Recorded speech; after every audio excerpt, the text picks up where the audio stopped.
Bible this evening, if you would, to Leviticus chapter 3. Leviticus chapter 3. We'll continue our study in this book of the law. In last week's lesson, we looked at the meat offering, sometimes called the meal or the grain offering, described in Leviticus chapter 2. This offering was unique among the five that begin this book, in that it was the one bloodless offering, meaning that there was no sacrificial animal that was involved here. This offering represented giving acceptable service to God, and of course it reflected Christ in the way that He lived perfectly. He lived in an acceptable manner before God. He adhered to God's commandments and God's law and submitted completely to the will of the Father. And so He was that perfect offering, that perfect sacrifice, and His work was acceptable in the eyes of God. It's also a reminder that our work should be acceptable, that the things that we do in life should be with the hope that, or the desire to honor Him, to honor God, and to be acceptable in His eyes. And so the meal offering or the meat offering was one that was given like all of free will, but it was a symbol of that service that we are to offer to God, and the service that they offered after they had been forgiven, after they had gone through that atonement sacrifice and the burnt offering. The next was a life of service. And so this evening we kind of move along to the third chapter, which deals with the third sacrifice known as the peace offering. So Leviticus chapter 3, verse 1. Here the Bible says, "And if his oblation be a sacrifice of peace offering, if he offer it of the herd, whether it be male or female, he shall offer it without blemish before the Lord." So, much like the previous two offerings, the introduction of the peace offering seems to imply that this wasn't something new to the people, that this was a type of offering that they had offered before, because it just kind of goes right into it. If somebody brings this offering, here's how you're supposed to do it. So, it's not the institution of a new style of sacrifice or a new kind of offering that was to be brought, but it was giving some direction and some instruction regarding how that was to take place. Things had changed to some degree with the nation of Israel. Obviously, they had come out of slavery in Egypt. They were going toward the promised land. Eventually, they would get there. They would be established as a nation. And God set up a little bit different system of worship for them to follow at this point. Up till this point, basically, the heads of the family would generally kind of fill that role of priest, the one who would be the intercessor to God, who would offer the sacrifices and things like that. But at Mount Sinai, God specified the tribe of Levi would be the tribal, or the priestly tribe for the nation of Israel. So things were changing just a little bit. The tabernacle would be the place of worship, and the offerings, the sacrifices would be brought there in order to worship God in that place. And so now he's giving some instruction on how these different offerings were to be brought, what would be acceptable and what would not be acceptable regarding these sacrifices that were brought to worship Him. Now, this time we do see a little bit of change from the previous offering back with the burnt offering. Remember, the burnt offering had to be a male, and then the other qualifications were similar, but this one it said male or female. And so there's a little bit more variety allowed here in this particular offering. One reason for that is that this one wasn't pointing to the same thing. Okay, the peace offering wasn't about atonement for sin. That was the burnt sacrifice. And so in offering that burnt sacrifice for the atonement of sin, it was a picture of Jesus, the only begotten Son of God. And so it was important for it to be the male. It was important to have those specific qualifications. This offering is a little bit different, has a little different purpose, and so it has some different requirements. But the things that are similar are that it was to be without spot or blemish, right? So it doesn't matter what kind of sacrifice is brought, what it is that we offer to God, it should always be our best. We should always do the best that we can for God. We should always be willing to sacrifice to Him the things that He is worthy of. Looking to the peace offering, we find that the animals from the herd, like the oxen, could be male or female. Again, this was different, but it would allow, again, more people to be able to offer these offerings potentially and give these peace offerings to God. The burnt offering had a very specific... I'm going to repeat myself. Let me get ahead.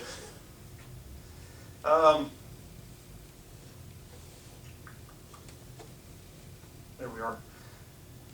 So the text this evening here, the portion given to God was specified in the next couple of verses. We go on in verse 2. It says, "And he shall lay his hand upon the head of the offering and kill it at the door of the tabernacle of the congregation, and Aaron's sons, the priests, shall sprinkle the blood upon the altar round about."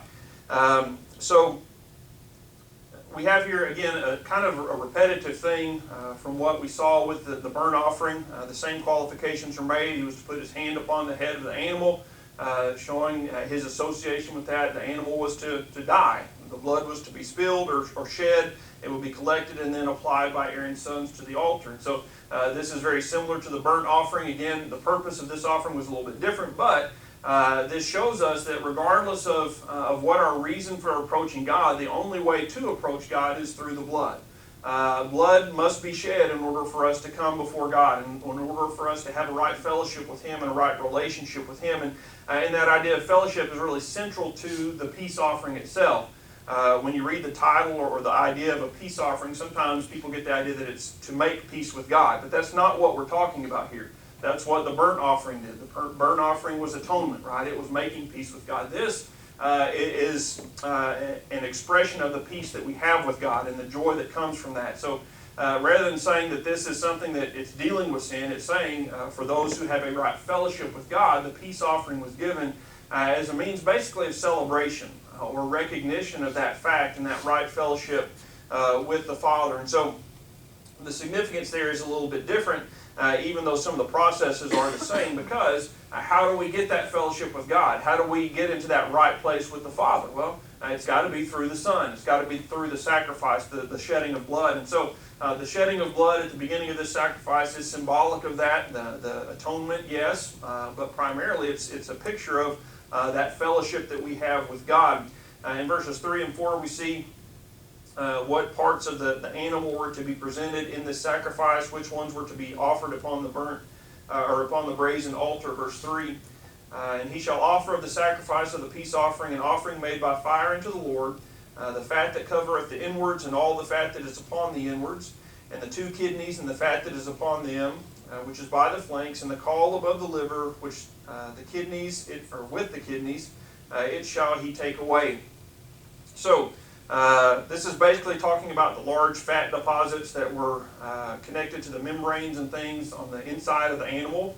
The internal organs and things like that would often have those pockets of fat to help protect them and things like that. I'm not a butcher, so I don't know all the details of all this. I did read a lot about it over this week, and there's a lot to it, but basically it's these membranes and it's the fat that's connected to them. And then it does specify the kidneys were also to be included. The kidneys were kind of the core of the animal. It's about the last thing that you get to when you're going through the butchering process and preparing these sacrifices, and so it's emblematic of the innermost part of who we are and how that is to be offered up to God, but also it was surrounded by the richest deposits of fat. That sounds kind of gross to me anyway, but those things were symbolic of, again, offering the best that you have to God. For us, we might not look at that as being, the choicest part of the animal, but in that culture, it certainly was considered that way. That was considered a valuable part. It was considered a desirable part, almost like a delicacy when it came to the slaughtering of these animals. And so it was symbolic of we're offering the best that we have to God. He is worthy of that. He's worthy of the best portion. And so in celebrating the fellowship that we have with Him and offering up this peace offering, we're going to give God the best. Now, in this case, not the whole thing was burnt. Remember, the burnt offering, everything was burned. They took the skin off, but other than that, basically the whole animal was consumed in the flames. Here, only the portion mentioned here, only the fat portions, along with the kidneys, would be included there. And again, that was representative of giving the best to God, giving the first part to God. But this peace offering, again, in dealing with fellowship, and our text this evening doesn't really go into this. Later on in chapter 6 and 7, we'll talk about it a little bit more. But there was another aspect of this sacrifice besides just the burning part of it on the altar. The rest of the story is that part of it was to be given to the priests, right? And that would help sustain them, help take care of the needs that they had, and be able to provide food for them and their families. But then there was also a portion of this particular sacrifice that the person who offered it would take home with them.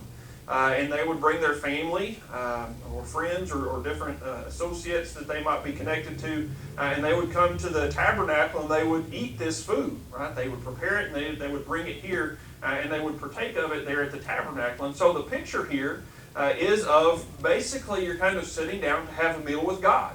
The portion is burned on the altar. That is what God consumes, and that is God eating his portion. And we'll see that here in just a little bit in some of the latter verses that make that connection a little more clear. But then you later on partake of that same meal. And so it speaks of that fellowship. Not only is that a picture of fellowship, obviously if you sit down to eat with somebody, it's a sign that you have some kind of relationship there, right? That there's some kind of connection there.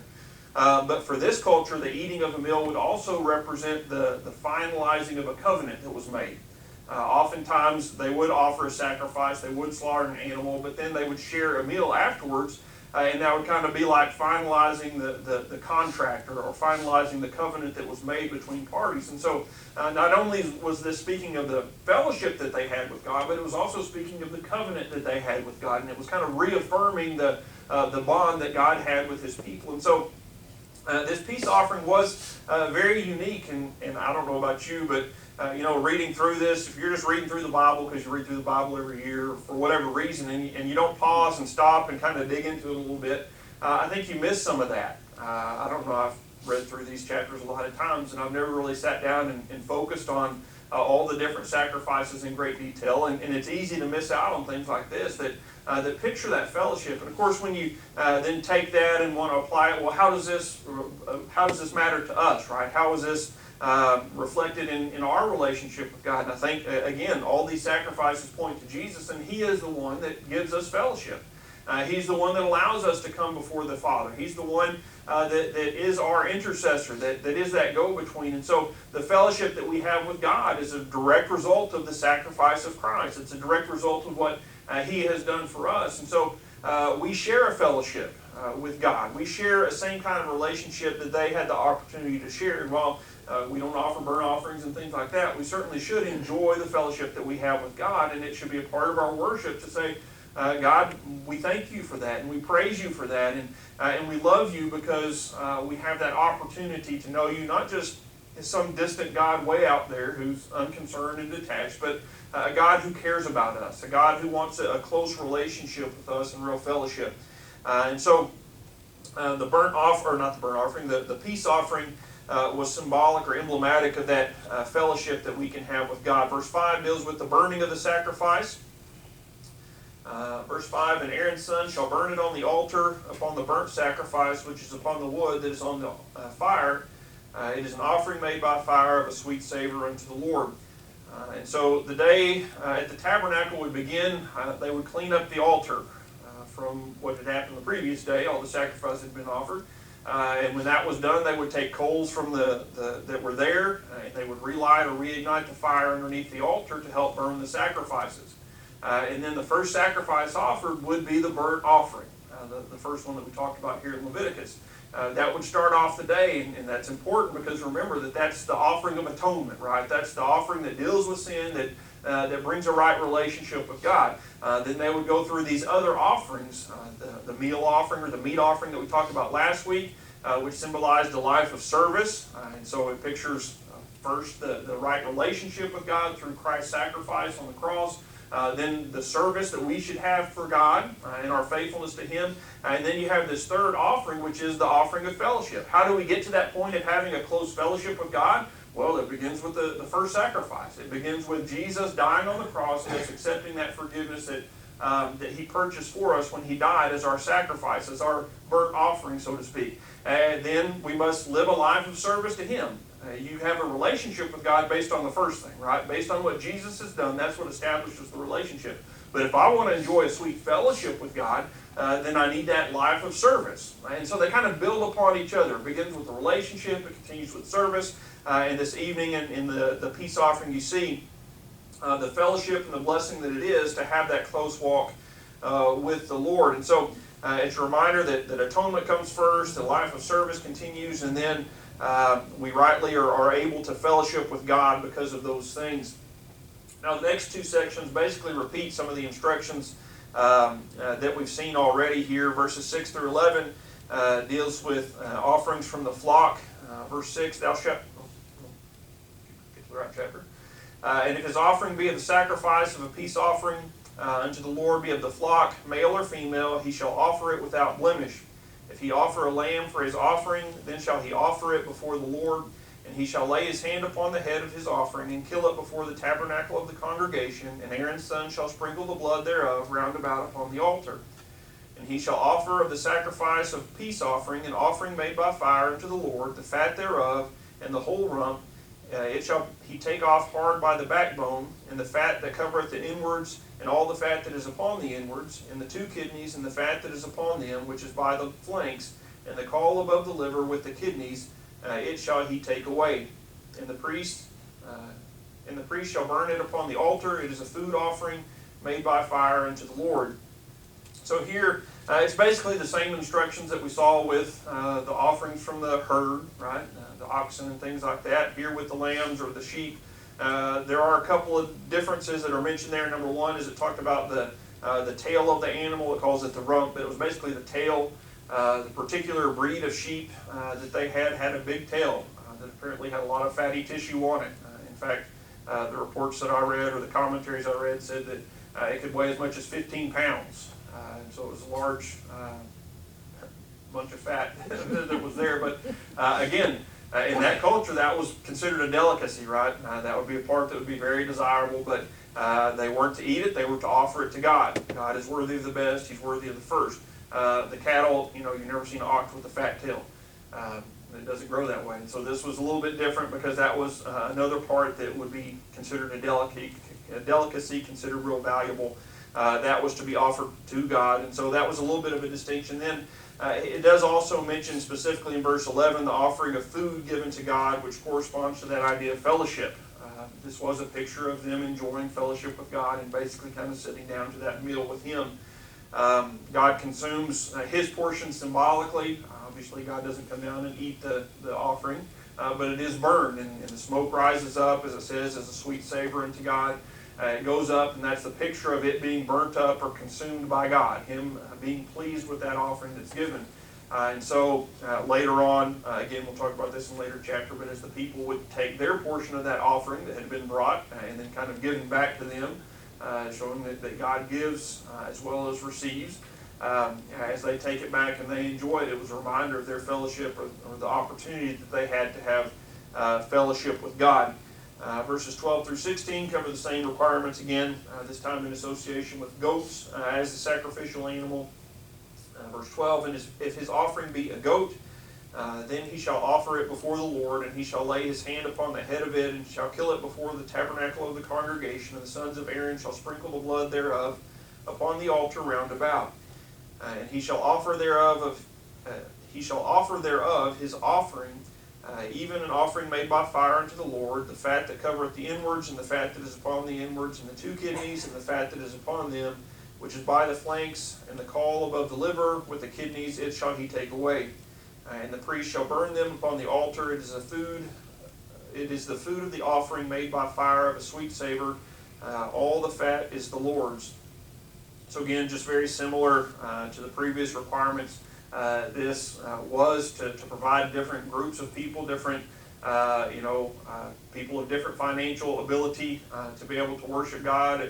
Many wouldn't be able to offer an oxen or a whole large animal like that, and they could be able to bring a goat or something smaller like a sheep in order to worship. And so this was opening opportunities for different groups to be able to worship God in whatever way they were able to do so. But again, the process there is very similar to that of the previous two, and the wording and terminology is basically identical to that of the herd and the flocks. Now the chapter ends with another general prohibition regarding the fat and the blood. Remember last week it was specified that they weren't to offer anything with leaven with any of the offerings that would be burned on the altar. Also nothing with honey that would be burnt on the altar, but that all offerings that went on the altar were to include salt. So as we go through these, you kind of get these general applications, these general requirements that apply to all the different offerings, and this is one of those. Prohibition against fat and blood, verse 17. It shall be a perpetual statute for your generations throughout all your dwellings that ye eat neither fat nor blood. Now this limitation is spelled out in more detail later on in chapter 7, so we'll go into that detail when we get to that chapter. But here it does make it clear that there's a ban on eating portions of the sacrifice that were assigned or designated as God's, and potentially a much wider restriction. Right? It may be, based on this, it would seem that no fat, no blood at all. And we'll see later on, especially with the case of the blood, that was definitely how it was to be interpreted. The fat, we'll talk about that a little bit whenever we get to chapter 7, but certainly nothing that was to be sacrificed obviously would be given to those who would be receiving the offering, or those who would be partaking of it later. All that was to be burned, all that was to be offered up to God, and we'll look in a little bit more detail about the fat and the blood when we get to chapter 7. So next week we'll continue on into chapter 4 as we look at the laws regarding the sin offering. So any questions or comments?